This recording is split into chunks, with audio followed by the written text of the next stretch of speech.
Good afternoon. We are Pilsen Alliance, and we are here today with Moises Moreno, our new interim director from Pilsen Alliance. Thank you for being here with me, Moises. Gracias, Rosa. If you want to get involved with Pilsen Alliance, you can go to our office that is located at 1744 West 18th Street. You can call us at 312-243-5440, or you can send us an email at thepilsenalliance.org, or follow us on Facebook and Twitter. Okay. So thank you for being here with me today, Moy. So today we want to talk a little bit about yourself. Okay. And what is it that, how you got involved with Pilsen Alliance? Oh, wow. And what is the work that you've been doing in Pilsen Alliance, and some of the good stuff that we are doing? Absolutely. So thank you so much, Rosa, for inviting me here. Thank you for all the viewers for watching and listening. My name is Moises Moreno. I am the interim director of the Pilsen Alliance. I've been with this amazing organization for over 2 years now. I've been on and off with Pilsen Alliance since I was a UIC student in 2005. So that's a long time ago, right? Sort of. So I've been very active in the Pilsen community. I'm from Pilsen as a child, right? So I've always had like this connection to the neighborhood. I will say that these last couple years have been very intense, right? Very active. I think I've been welcomed back to the Pilsen Alliance as an organizer, actually as a member of a family now, right? Because there are some really great people that are leading this fight, right? Against gentrification, against displacement, fighting for our neighborhood schools, right? Our small businesses, our churches. And I think I'm very, very proud to be part of this organization. I come from an organizing background. I studied political science at UIC. That's where I majored, and that's where I got my first experience with community organizing, right, with Pilsen Alliance. You know, we had our old office at Casa Slan. Missed the place still. Unfortunately, what happened had happened, but these last couple of years, I mean, we've really seen the drastic changes that are happening in the Pilsen community, right, in terms of displacement. I've never seen anything like that in my life, right, where we hear stories of families that are getting pushed out by developers who are buying entire properties, right, and giving people evictions, right? So when I saw that happening in 2016, I saw that as a call to action, right? Like, I need to come back, right? As an organizer, I felt like the politics really turns a lot of people off, right? Because of the toxic nature of politics. Nobody wants to get involved anymore. But when I saw what was happening at Pilsen Alliance, I felt like this is where I need to be, right? This is where I have to be. So I've been very active. I've been, again, I'm very grateful to be part of the organization, and we've been doing some great work, right? We've been fighting for tenants' rights. We've been fighting for our immigrant families that are being targeted for deportations and all kinds of, racist, activities, right? That either the Trump administration or even our local mayor, right, who has claimed that Chicago is a sanctuary city, but we still see like instances where if workers and families are being targeted for deportation. So we stand firmly against that, right? We're all about like abolishing ICE, which is like pretty much a terrorist organization in our community. It's unfortunate that many Democratic politicians see that as a slogan, right? Abolish ICE is a slogan. It's not a slogan. It's a movement. It's a movement. It's about people, right? So if you're a politician and you see abolish ICE as like something that's like a catchphrase, then you're really out of touch with the community, right? So we're the people that are out there in the front lines, right? So we're doing great work. Right, Rosa? As you're also part of the Pilsen Alliance, we're working really hard on affordable housing. So we've had a successful campaign recently on rent control. So if you live in Pilsen, the 25th Ward, most likely you voted in favor to lift the ban on rent control because a lot of families are being burdened by the high cost of rent. So we're trying really hard to push state legislators to change that law. We hope that will help us move in the right direction so we can preserve affordable housing, right? So as Pilsen Alliance, we are an organization that is for social justice. And we've been working a lot with, close with the families that have been affected by all the gentrification that is happening in Pilsen. So one of the reasons why we are concerned as well is because a lot of these families are, some of them are undocumented families. So as Chicago being a sanctuary city, or what Ram Emanuel calls it, a welcoming city, right? We do feel that the families are a little bit more protected living in Chicago than if they move away in places that they don't have that type of protection, right? Now, have you encountered any families that are undocumented and that are going through the process of evictions? Absolutely. I mean, unfortunately, yes. It's sad to say that we have families that come into the Pilsen Alliance office that are facing an eviction, and it's no surprise that many of them are either undocumented or are like more vulnerable, right, to like developers coming in and be like, well, you got to leave, and a lot of our community members are too afraid. Some of them are too afraid to speak out. So these developers take advantage of that, right? They do. So we have seen like families that are undocumented that are being targeted for eviction, right?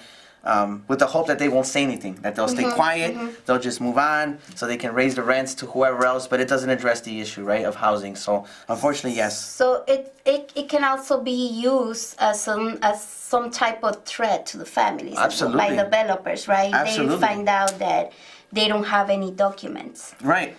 Okay, so Yeah, we've seen that. and we've seen cases, right, where we actually have an immigration committee that works in Pilsen Alliance. It's a small group, but what we encounter is that a lot of like, for example, if somebody's working for a contractor, right, and they don't want to pay them, they have reported people to ICE in order not to pay them. So it's something that is really affecting our Latino communities, right? I agree. So, going forward, what do you think people should do in order to get more involved? And if you want to like participate with other organizations, or how, what would you suggest that people will do in order to help with the issues? Okay, that's a great question, Rosa. I think the first thing that I suggest is that people know what their rights are, right? So we have an immigration committee that does workshops that to know your rights, not just as an immigrant, but as a family member of an immigrant, right? So that means like if someone knocks on your door, or if someone comes to your employment, right? We want to make sure that people first know their rights. We work with different organizations throughout the city of Chicago, like OCAD, like Arise, many different organizations out there that we have a very strong network, right? So if something happens in Pilsen, or something happens in Back of the Yards, or in La Villita, anywhere in the city of Chicago, right? Then we have a network of people that are out there to support you. So the first thing is to get connected, right? Know your rights, and get involved with a local community organization. Get involved in your church. That way you understand what your rights are, right? What the rights of your family members are. That's the first thing. And if you want to get involved, there's definitely different ways to get involved. We are active in many different campaigns, not just to abolish ICE, but also to end the gang database, which unfairly targets immigrants that get labeled as gang members, and then that gets communicated to immigration officials, right? And that's kind of like, that's a way for the city to kind of like, target, immigrants, right? So we need to like oppose that as well. Yes. Like hold elected officials, like you got to stop with the gang database, because that's also a way to target immigrants. So if you want to get involved with the Immigration Committee Pilsen Alliance, or information about any other organization that we are working with, you can get involved by going to our office at 1744 West 18th Street, Chicago, Illinois 60608. You can call us at 312-243-5444, 40. You can write a message to the pilsenalliance.org or through our Facebook page or Twitter. So there's many things that we do at Pilsen Alliance. So we work on campaigns, issue campaigns, right? In your experience, you have been our organizer, right? Yeah. For many things, for many campaigns that we have done. What have been for you the most successful things that you have encountered and the challenges? Okay, great question, Rosa. Thank you for recognizing, the efforts that we put, right, for the organization. I think it's beautiful, right? I think the greatest thing that I've seen is more people getting involved, right? People from the community, young people, our elders who finally see a voice of hope in the community. So they come, right? They get involved. So I think that was the greatest thing that I've witnessed so far as an organizer is more people getting involved, right? When I came back to Pilsen Alliance, the community, I just felt like, I'm sorry, people were not involved, right? It's just apathy, right? Nobody cares. But now it's like, wow, we see all these people getting involved. I feel like we're doing our job, right? So that's the great thing that I've seen, right? The campaigns, we win them, whatever, right? But I think the fact that more people are active now is a sign of success, right? The challenge is the politics, right? Because we're challenging, the institutions in the Pilsen community that are either not doing their job or actually contributing to the displacement of our community, right? So whether we're talking about nonprofit organizations that are really cozy with developers or taking contracts from ICE, or we're talking about elected officials who just don't seem to care, right? So that's the challenges, right? How do we deal with the politics, right? And how do we deal with that is by putting the people first, right? Building people power. I think that's something that politicians will for better or for worse, they need to recognize people power, and that's what truly scares them. I think we're moving in the right direction because these politicians are really starting to see the work that we're doing and that people are behind us, right? Yes. So now is the time to get involved, like Rosa said. If this is something that you care about, if whether it's immigration, whether it's mental health, whether it's education or housing, everything is tied together. Now is the time to get involved, right? So I think that's the challenge, is to get more people involved. Can you mention some of those campaigns that you've been involved? Sure. I mean, since coming back to Pilsen Alliance, I mean, we've worked on everything from challenging big developments like the Gentry that came in. I remember they came in and try to mock the issue of gentrification by calling a building the Gentry. They eventually took the name out, and I think they lowered the prices a little bit. We've also taken on the big development in 18th and Peoria, which is still kind of like a battle, right? Because they don't want to provide any on-site affordable housing. The Pilsen Land Use Committee, is on the defensive because they're the ones that are supposed to be pushing the right. The 21%. 21%, and they're not doing it. So right, so we're holding them accountable. We've encountered the developer from Casa Slan who promised a children's art program, and it hasn't happened yet. So we're always out there holding people accountable. We've also done campaigns on rent control, as I mentioned earlier, because rents are going really expensive now in Pilsen. So I think the majority of people support it, not just in Pilsen. Specifically, lift the ban. Lift the ban on rent control. Thank you for correcting me. Lift the ban on rent control because it's a ban. Ward-wide, so not just Pilsen. We're talking Chinatown, Little Italy, West Loop, South Loop, Abla, Barbara Wright. But also, we've also done some work on. We've done a lot of work. I'm so sorry. That was a big win. It was a big win. It was a big win, and I think it was a very grassroots the way it started, because we were there since the beginning, right? Right. In that coalition, and the way it started, it was basically just a conversation between two people. And then it grew from there, right? And we were there since the beginning. We've seen it grow. We've seen that coalition grow. We've seen the work growing, the people getting involved, more organizations coming to the coalition. I think that was a big success, right?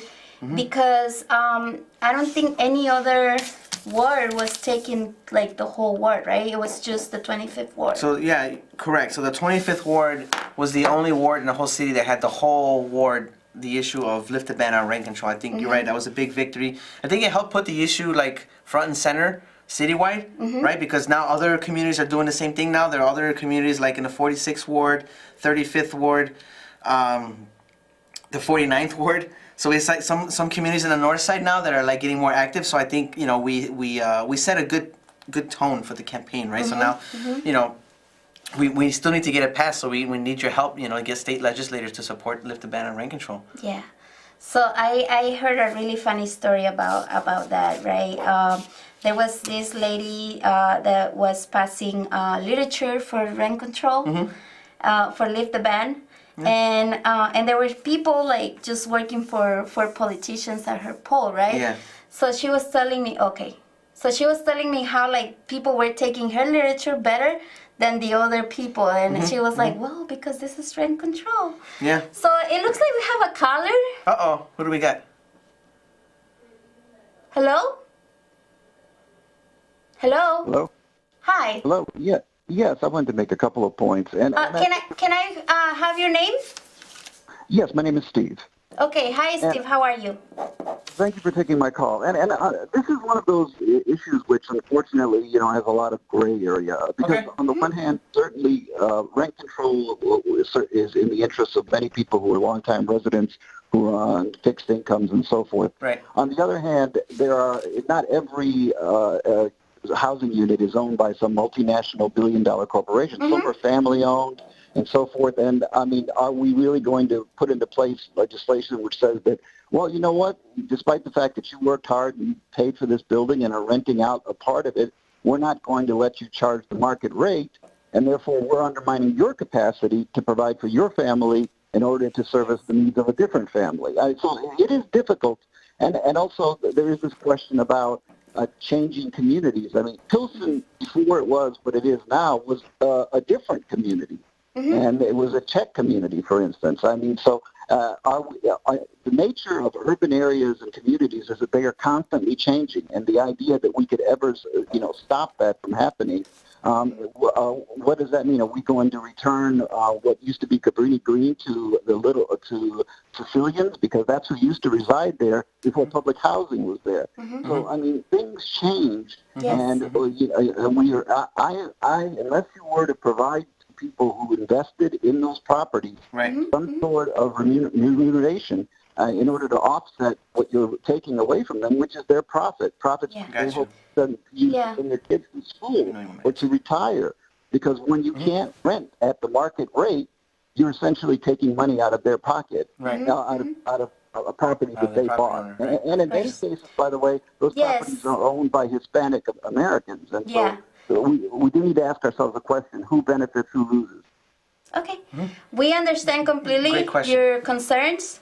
Do you want to respond to that? Sure. So thank you, Steve, for your call. Thank you, Steve. So can I try to respond for the first part? The first part was like, again, about the issue of like people who own their properties, people who have invested in their properties. So the issue of lifting the ban on rent control does not aim to hurt property owners, especially those that have invested a lot of time and money into their properties. If anything, we want to help them, right? We want to make sure that they can keep their properties, pay their fair share in terms of taxes. That's one of the key issues that we've been, maybe we haven't been as vocal on that portion, is that property owners are not paying their fair share, especially in the south and west sides of Chicago. This is something that I think a report that came out with the Cook County Assessor's race that we just recently had. So bear with me, Steve, if I may.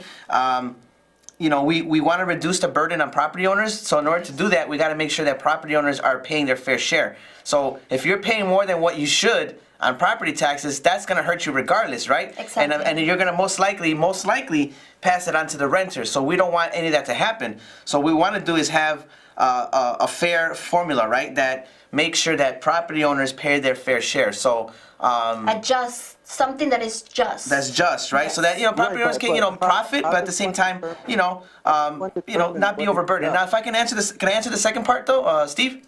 about the change? Well, Is that first, it's important to note that how do we determine what is just? I mean, that's a nebulous. right? That's the formula. It goes back to the formula that the Cook County Assessor's Office, which has never been transparent. That's been the problem, and we don't know. Right, but that's not about the issue of gentrification. It's not about fairness with regard to the issue of gentrification. That's just about property taxes. Right. Exactly. Exactly. That's what we're going for.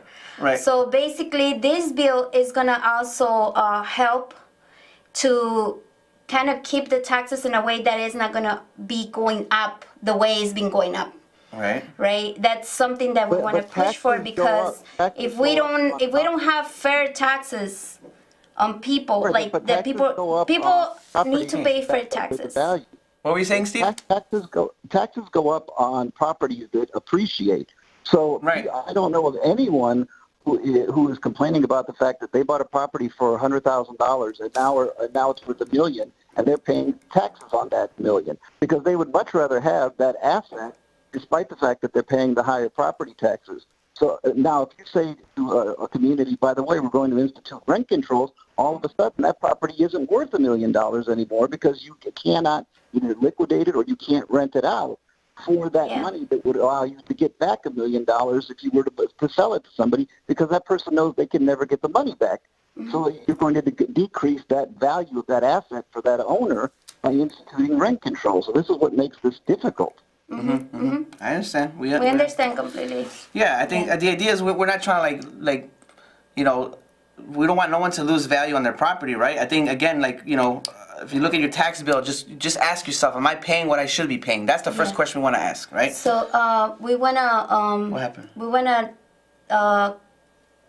because we don't have that much time.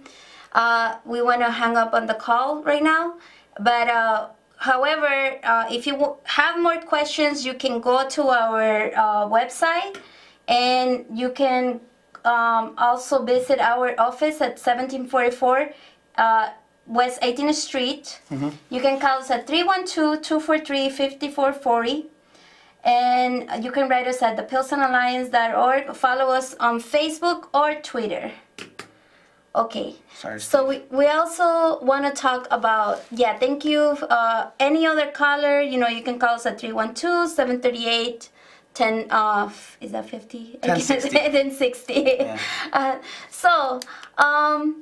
So we want to talk a little bit about other things that we are doing in the education, let's say education-wise. Mm-hmm. What are the things that we are doing as Pilsen Alliance? Okay, on the issue of education, I think our biggest priority is to get more parents involved in their local school, right? Whether it's part of the local school council, whether it's attending parent meetings.